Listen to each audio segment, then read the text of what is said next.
మా మంచి కాపరి నీకు వందనాలు. పదే పదే నీ సన్నిధికి వచ్చి ప్రార్థించుటకు, అర్థించుటకు, మీ వాక్య సత్యములు నేర్చుకొనుటకు మీరు మాకు ఇచ్చిన ఈ మంచి అవకాశం కొరకు స్తోత్రాలు.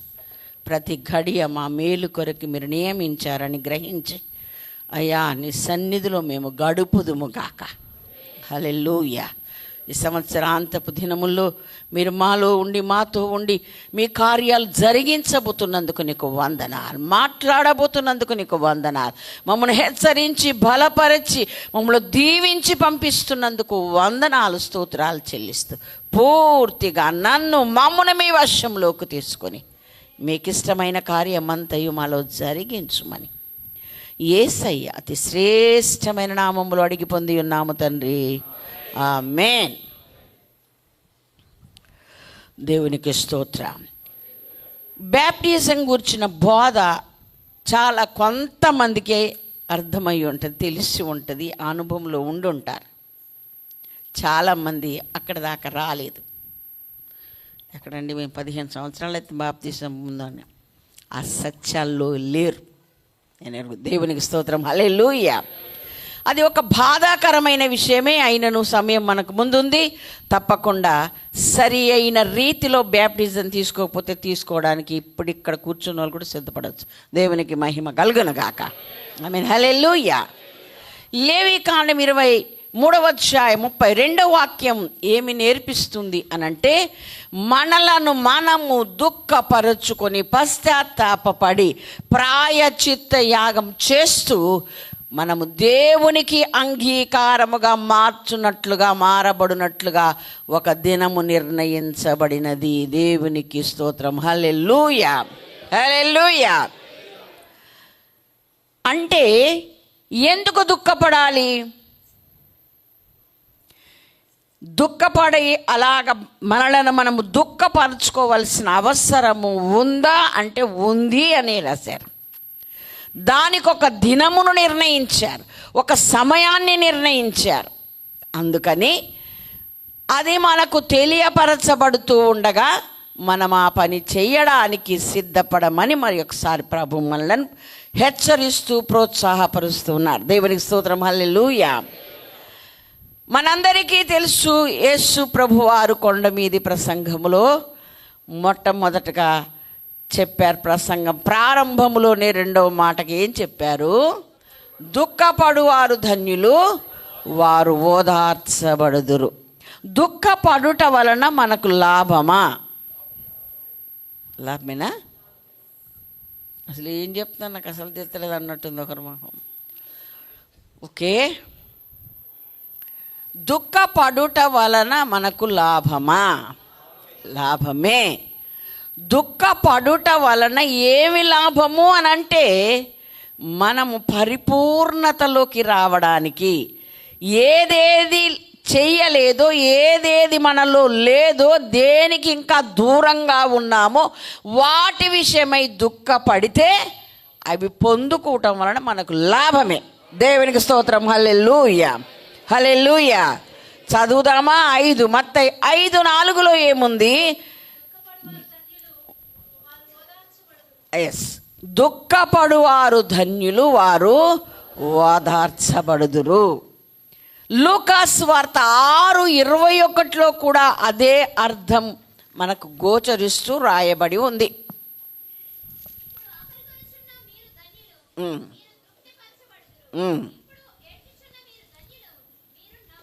చాలండి.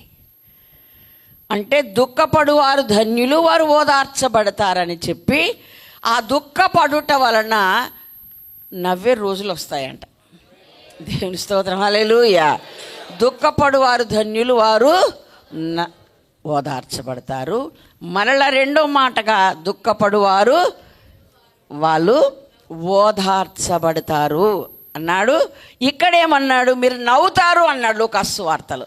ఇప్పుడు ఏడుస్తున్నారుగా, ఇంకా స్టార్ట్ చేయలేదంటే చేదురు కానీ. దేవుని స్తోత్రం. హల్లెలూయా. హల్లెలూయా. మీరు నవ్వుతారు అన్నాడు. 25వ వచనములో, ఇప్పుడు నవ్వుచుండిన వారలారా మీరు దుఃఖించి ఏడుస్తారు అని లూకాసు వార్త 6:25 వచనంలో ఆ మాట వ్రాయబడి ఉంది. ఎందుకు దుఃఖపడాలి, దేని కొరకు దుఃఖపడాలి, ఏ విషయమై దుఃఖం మనకు ఉండాలి అనేది కూడా మనకు తెలిసి ఉండాలి కదా. యోబు గ్రంథం 5వ అధ్యాయము 2వ వచనంలో ఒక మాట వ్రాయబడి ఉంది. దౌర్భాగ్యమును గూర్చి ఏడ్చుట వలన మూఢులు నశించెదరు. చాలండి, ఏడవడానికి కూడా కారణం ఉండాలి, ఏడవడానికి ఒకటి ఉండాలి. ఆ ఏదో ఒకటి మేము ఏడవనీరాదు మమ్మల్ని అని అంటే, నువ్వు దౌర్భాగ్యమును గూర్చి ఏడ్చేవారవైతే నశించిపోతావు. వాళ్ళు మూఢులు అని పిలుస్తుంది బైబిల్. ఓకే, అంటే మన భౌతిక సంబంధమైన శరీర సంబంధమైన స్థితిగతులను బట్టి ఎవడైనా ఏడ్చాడనుకో వాడు మూఢుడు, నశించిపోతాడు. మరి దేనికి ఏడవాలండి, దేనికి ఏడవాలి? దేవుడు చెప్తున్నాడు, ఆత్మ విషయమై నువ్వు ఏడవాలి. దేవుని స్తోత్రం, హల్లెలూయా. 5:3 వచనంలోనే చెప్పారు, ఆత్మ విషయమై దీనులైన వారు ధన్యులు, పరలోక రాజ్యం వారిది. ఆ దీనత్వము, ఆ ప్రక్షాళన, ఆ కొట్టబడినటువంటి హృదయాలు, మెత్తన చేయబడినటువంటి మార్పులోకి వచ్చేది, మార్పు కలిగిన ఆ స్థితి గనక నీకు లేకపోతే ఓకే ఏమవుతారు మీరు? నశించిపోతాం. మన భౌతిక సంబంధమైన వాటి కొరకు ఏడుస్తూ దానికే ఏడుపు అనేది, దుఃఖం అనేది పరిమితం అనుకుంటే గనక మనము నశించిపోతాం. వాటి కొరకు ఏడవాల్సిన అవసరం లేదు. మనము దుఃఖపడేది ఎందుకు అనంటే, ఆధ్యాత్మిక విషయాల్లో ఎంత వెనకబడిపోయామే అన్న బాధ కలిగితే ఏడవాలి. దేవుని స్తోత్రం, హల్లెలూయా. ఇప్పుడు బ్యాప్టిజం గురించిన చక్కని బోధలు నిజంగా చాలామంది లేరని నేను నమ్ముతున్నా. నీకు తెలిసి ఏంటంటే నాకు తెలుస్తుంది. దేవుని స్తోత్రం, హల్లెలూయా.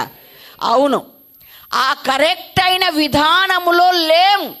బ్యాప్టిజం తీసుకుంటే సంఘ సభ్యులం అయిపోతాం, బ్యాప్టిజం తీసుకుంటే దేవుని రాజ్యం చేరతామన్న ఒక 2-3 అవగాహనతో తీసుకున్న వారే ఉన్నారు. కానీ పరిపూర్ణమైన మారు మనసు మొదలు పెట్టుకొని చివరి వరకు దైవజనుడు చెప్పిన ఆ విధానం ఎవరికి, చాలామందికి లేదు. ఉంటే వాళ్ళని ఏళ్ళ మీద లెక్క పెట్టవచ్చు. ఈ పూట 2 ప్రసంగముగా 2వ మాటగా దేవుడు చెప్తున్నాడు, ఆ స్థాయిలోనికి నువ్వు ఇంకా రాకపోతే, ఆ స్థాయి నీలో లేకపోతే ఏడ్చి తీరాల్సిందే, ఆయన పాదాలు పట్టుకోవాల్సిందే. దేవునికి మహిమ కలుగునగాక. అలా గనక నీ ఉంటే అది నీకు లాభమే, ఆ దుఃఖపడుట వలన నీకు లాభమే. ప్రసంగి 7:3 ఏం చెప్తుందండి? చదవండి. చింపుటకు, కుట్టుటకు, మౌనముగా నుండుటకు, మాటలాడుటకు, ప్రేమించుటకు, ద్వేషించుటకు. 7:3 నవ్వుట కంటే దుఃఖపడుట మేలు. ఏలయనగా భిన్నమైన ముఖము హృదయమును గుణపరచును. దేవుని స్తోత్రం, హల్లెలూయా. అందుకే దుఃఖపడడానికి ఓ రోజు నిర్ణయించుకొని మీరు మోకరించండి అని చెప్పాడు దేవుడు. ఓకే, దేనికంట? నవ్వుట కంటే దుఃఖపడుట మేలు. ఏలయనగా దుఃఖముతో కూడిన, మార్పు చెందిన, ఖిన్నమైన ఆ యొక్క దుఃఖము ఏమవుతుందంట? ఆ ముఖము హృదయాన్ని నీకు శుద్ధి చేస్తుంది. దేవుని స్తోత్రం, హల్లెలూయా, హల్లెలూయా. 2 కన్నీటి బొట్టులు రాల్చడం మహా కష్టం. మరి హృదయం అంతా శుద్ధిపరచబడాలంటే ఓ బకెట్ నీళ్ళైనా కావాలి, అవునా? పోని చిన్న బిందెడైనా కావాలి. ఓకేనా? మరి అంత ఎడుతారా? ఒకడు కొడితే ఎడుతారు, నష్టమైతే ఎడుతారు. అలాంటి దుఃఖం వస్తుంది మనకు, ఈ దుఃఖం రాదు. సంవత్సరాఖరి దినములో బ్రతుకుతున్న మనము రాబోయే నూతన సంవత్సరములో ఇంకా దుఃఖపడాల్సిన, ఆధ్యాత్మికంగాను శరీర సంబంధంగాను దుఃఖపడాల్సిన రోజు రాకుండానట్లుగా ఈరోజే దుఃఖపడదాం. దేవుని మహిమ కలుగునగాక. హల్లెలూయా, హల్లెలూయా. అనగా మనము ఏ స్థాయిలో ఉన్నాము, ఏ స్థాయిలో ఉండాలి ఒక్కసారి నీకు అర్థమైతే గనక నీ కళ్ళు కన్నీళ్లతో ప్రవాహంగా రాక మాను. దేవుని స్తోత్రం. హల్లెలూయా. కాబట్టే యాకోబు పత్రిక 4వ అధ్యాయం 8-9 వచనాల్లో అంటాడు, దేవుని యొద్దకు రండి, అప్పుడు ఆయన మీ యొద్దకు వచ్చును. పాపులారా మీ చేతులను శుభ్రం చేసుకొనుడి, ద్విమనస్కులారా మీ హృదయములను పరిశుద్ధపరచుకొనుడి. వ్యాకులపడుడి, దుఃఖపడుడి, ఏడువుడి. మీ నవ్వు దుఃఖమునకును మీ ఆనందము చింతకును మార్చుకొనుడి. చాలండి. దేవుని దగ్గరకు వస్తే కడుపు నిండా ఆనందం సంతోషం ఉంటుంది అనుకున్నాం, కానీ ఇదేంటండి రాగలరా? దేవుని యొద్దకు రండి, అప్పుడు ఆయన మీ యొద్దకు వచ్చును, మీరు శుభ్రం చేసుకోండి అని చెప్తూ ఏమంటున్నాడు? వ్యాకులపడుడి, దుఃఖపడుడి, మీ యొక్క సంతోషాన్ని మీ ఆనందాన్ని దుఃఖమునకు చింతకు మార్చుకోండి అన్నాడు. చాలామందికి దుఃఖం అంటే చాలా దూరం. ఏ దుఃఖం? ఏమనకుండానే ఇంట్లో ఏడ్చే వాళ్ళు ఉన్నారు, కొంచెం గట్టి మాట్లాడితేనే ఏడ్చే వాళ్ళు ఉంటారు కదా, అవునా? అలాగే అది తల్లిదండ్రులు కావచ్చు, భర్త కావచ్చు, ఎవరైనా. అయితే అసలు ఆధ్యాత్మికమైన చింత కానీ, అందుకొరకు దుఃఖపడాలని కానీ, ఆ దుఃఖము మనకు మేలు కలగజేస్తుందని, ఆ యొక్క నలిగినటువంటి ఆ మనస్సు, ఆ ముఖము, ఆ దుఃఖము మన అంతరంగాన్ని ప్రక్షాళన చేస్తుందని కానీ తెలియని అర్థం కాని వాళ్ళం ఉంటే ఈ పూట దేవుడు చెప్తున్నాడు, మీ నవ్వు దుఃఖమునకు మీ యొక్క చదువు నాన్న మార్చుకోండి. దేవునికి స్తోత్రం. హల్లెలూయా. అలా మార్చుకొని దుఃఖపడడానికి సమయం కేటాయించుకొని, రోజు కేటాయించుకొని ప్రభు పాదాల చెంతకొచ్చి ఆయన పాదాల దగ్గర అంగలార్చండి, ఏడవండి అని చెప్తున్నాడు. దేవుని స్తోత్రం. హల్లెలూయా, హల్లెలూయా. అయ్యగారు ఎప్పుడు చెప్తూనే ఉంటారు, పశ్చిమ గోదావరి జిల్లా వాళ్ళకు ఒక మాట అంటారని, ఏం చేత కాకపోతే ఆడవపోయావా అని. ఇప్పుడు ఆ పని చేద్దాం. దేవునికి మహిమ కలుగును గాక. ఎందుకంటే నిన్ను నీవు ఆయనకు నచ్చినట్టుగా మార్చుకోవడం నీ వల్ల కాదు గనక ఏడుద్దాం, ఆయన పాదాలు పట్టుకుందాం. దేవునికి మహిమ కలుగును గాక. ఏడవకపోతే నవ్వుతున్న వారికి దుఃఖం మిగులుతుందని, దుఃఖించే వారికి నవ్వు మిగులుతుందని దేవుని వాటి ముందే మనం చదువుకున్నాం. దేవుని స్తోత్రం. మరి సంతోషం ఆనందమే మిగిలితే దుఃఖపడుట వలన మనకు లాభమా నష్టమా? లాభమే. దేవునికి స్తోత్రం. హల్లెలూయా, హల్లెలూయా. ఈ దుఃఖము ఎప్పటి వరకు ఉంటుంది? లోకమంతా సంతోషిస్తారు కానీ మీరు ఏడుస్తారు, కానీ మీ దుఃఖము సంతోషంగా మారబోతుంది అని యోహాను సువార్త 16:20లో ప్రభు తన శిష్యులందరితో చెప్పాడు. లోకమంతా నవ్వే సమయంలో మాకేంటండి దుఃఖం? మేము కొత్త సంవత్సరం వస్తుందని ఎదుర్కోవడానికి ఇంకొక రోజే, ఒక్క గడియే అని గంటలు లెక్క పెట్టుకొని సంతోషిద్దాం అనుకుంటే మాకేంటి దుఃఖము అని బాధపడొద్దు. లోకమంతా సంతోషిస్తారు కానీ మనం ఏడుస్తాం. మన దుఃఖం సంతోషంగా మారిపోతుంది. అది ఎలాంటి సంతోషం అంటే 1 సంవత్సరం 2 సంవత్సరాలు కాదు, శాశ్వత సంతోషముగా మారబోతుంది. దేవునికి మహిమ కలుగునుగాక. హల్లెలూయా. ఆయనతో యుగ యుగాలుండే భాగ్యాన్ని సంపాదించుకోవడానికే అశక్తులమైన మనం, ఆ స్థాయిలో రాలేకపోయిన మనం, ఆ స్థాయి సంపాదించుకోలేకపోయిన మనం, అట్టడుగు స్థానంలో ఉన్న మనం ఏడ్చి తీరాల్సిందే. దేవునికి స్తోత్రం. హల్లెలూయా. అభిషేకించబడకుండా ఇంకా బ్యాప్టిజం పొంది కూడా ఇన్ని సంవత్సరాలు గతించిపోతూ ఉండగా ఏడవాల్సిందే. దేవుని స్తోత్రం. హల్లెలూయా. ఖాళీ అయ్యాను నింపుమన్నాడు. మరి ఖాళీ అవ్వడానికి ఏడుద్దామని నేను చెప్తున్నాను. దేవుని మహిమ కలుగునుగాక. హల్లెలూయా. నీ అంతటా నీవు ఖాళీ చేసుకోలేవు, నీ వాళ్ళ కాదు. పరిశుద్ధాత్మ సహాయం నీవు అడగాలి. హల్లెలూయా. ఏది చెత్తో, ఏది తొలగించాలో, ఏది తీసివేయాలో, ఏ మనస్సు నీకు అవసరము లేదో పరిశుద్ధాత్మని బోధించడానికి ఈ దినమందు నీతో మాట్లాడబోతూ ఉన్నాడు. దేవునికి మహిమ కలుగునుగాక. ఆ విషయం ధైర్యంగా, సంతోషంగా ప్రభు దగ్గర ఒప్పుకొని, ఖాళీ అయ్యానయ్యా, ఇప్పుడు నన్ను నింపు, నీ ప్రేమతో నింపు, నీ అభిషేకంతో నింపు, నీ మనస్సు, నీ గుణలక్షణాలు నా నిండా ఉండాలని మన ప్రభునడు. దేవునికి మహిమ కలుగునుగాక. హల్లెలూయా. యోవేలు గ్రంథము 1:5 అంటాడు, మత్తులారా మేల్కొని కన్నీరు విడువుడి అన్నాడు. ఏడవాల్సిన స్థాయిని, ఏడవాల్సిన పరిస్థితిని తెలియనంత ఒక మత్తులో ఉండిపోయారు. మత్తు అంటే ఏంటి? తను ఏంటో, ఏం మాట్లాడుతున్నాడో, ఎలాగున్నాడో ఏం తెలియనోడు మత్తులో ఉన్నాడు లెక్క కదా. మన ఆధ్యాత్మిక స్థాయిని మనమే గ్రహించలేనంత మందమతితో మనం ఉన్నాం. అందుకనే మనం ఏం చేయాలి?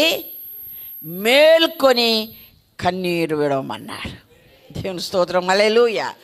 ఈ పని ఎప్పుడో చేయాల్సింది మీరు చెయ్యలేకపోయారని 2:12 అంటాడు, ఇప్పుడైనను ఉపవాసముండి కన్నీరు విడుచుచు దుఃఖించుచు మనఃపూర్వకముగా తిరిగి నా యొద్దకు రండి. దేవునికి మహిమ కలుగునుగాక.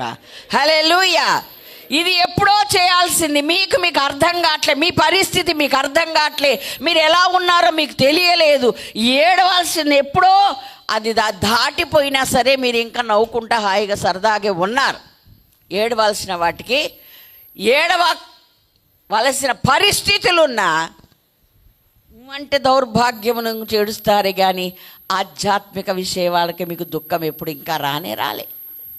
సరి అయిన పద్ధతిలో మార్పు చెందలేదు, సరి అయిన విధానంలో లేను, సరి అయిన బ్యాప్టిజం తీసుకోలే, సరి అయిన పద్ధతిలో లేను. ఒకవేళ బ్యాప్టిజం తీసుకోలేదని మీరు ఏడవడానికి ఇంతకుముందు తెలియబోదు, ఇప్పుడు తెలిస్తే ఇప్పుడు ఏడవచ్చు. దేవుని స్తోత్రం. హల్లెలూయా. హల్లెలూయా కదా. కాబట్టి ఇలా ఏ విషయాల్లో మనం ఎన్నో ఉపదేశాలు వింటున్నాం, ఎంతో టన్నుల కొద్ది వర్తమానాలు దైవజనుని ద్వారా మనకు అందుతున్నాయి.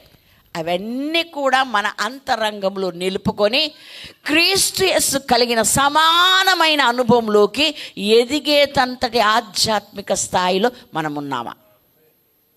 ఒకవేళ లేకుంటే ఎడాల వద్దా? దేవుని స్తోత్రం. హల్లెలూయా. కొంతమంది ఆయన దేవుడు నేను మనిషినండి, మనకు ఆయనకి అక్కడ కుదురుద్ది అని అలా సరిపెట్టుకుంటాకు చూస్తారు. నువ్వు అలా మనిషి మట్టి ముద్దగా పాపంలో నరకంలో ఉండకూడదని మహిమనంతా వదిలిపెట్టి ఆయన నీ కొరకు దిగొచ్చాడు. దేవునికి స్తోత్రం. హల్లెలూయా. ఈ మట్టిని మహిమగా మార్చడానికి ఆయన వచ్చాడు. ఆ సత్యం నీకు అర్థమైతే ఆయన ప్రేమను గురించి వర్ణిస్తూ కన్నీటితో ఆయన పాదాలు కడగకుండా ఉండలేవు. దేవుని స్తోత్రం. హల్లెలూయా. హల్లెలూయా. ఆయనకు సమానమైన అనుభవంలోకి రావడానికి ప్రయాసపడకుండా ఉండలేం. ఆ ప్రయాసంలో వెనకకు జారిపోతున్న స్థితిని అర్థమైతే కన్నీటితో ఆయన పాదాలు